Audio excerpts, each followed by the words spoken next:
Wakati tunaingia tuliingia namba 10, tukapanda, sasa hivi nadhani tuko namba 6. Lakini pia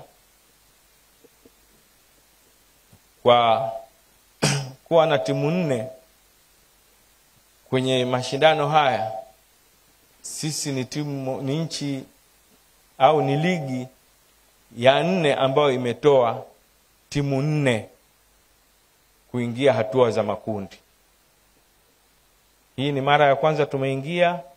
Niwapongeze zile timu ambazo zimeingia makundi, lakini pia nizipongeze timu nyingine ambazo zimetoa ushindani kuweza zile timu kwenda kufanya vizuri katika mashindano ya Afrika.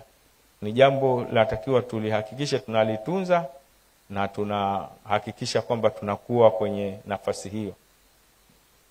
Kazi tulionayo ni kuingiza timu nyingi kwenye robo finali, na ikiwezekana zote 4 ziingie. Hata kama kwa matokeo mengine ambayo tumeanza nayo sio mazuri, lakini bado hatujapoteza matarajio, tunaweza kufanya vizuri zaidi. Hongereni sana na niwatakie kila laheri muweze kufanya vizuri kwenye mashindano ya Afrika na kufika robo finali. Kwa kuzungumzia hayo, kipekee niwapongeze timu za Young African, Simba Sports Club, Singida Black Star pamoja na Azam FC kwa kuweza kutuheshimisha Tanzania.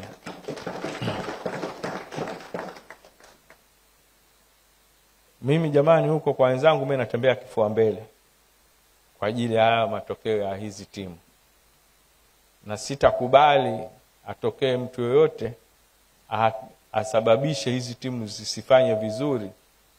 Mimi sitamsamehe. Kwa sababu hii heshima ambayo mnatupa ni heshima kubwa, kwa hiyo lazima tuhakikishe kwamba tunailinda. Kwa hiyo niwahakikishie kwamba tuko pamoja.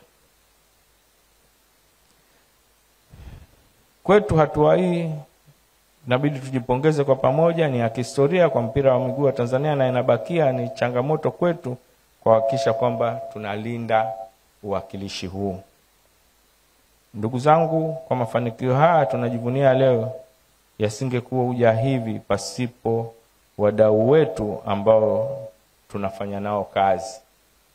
Kabla ya kuwa na wadau hawa ambao wameingiza hela zao kwenye ligi yetu hii, sisi hatukuweza kufanya lolote. Nichukue nafasi hii kutoka moyoni kwangu kwa dhati kabisa kuwapongeza kampuni ya Azam Media, benki ya NBC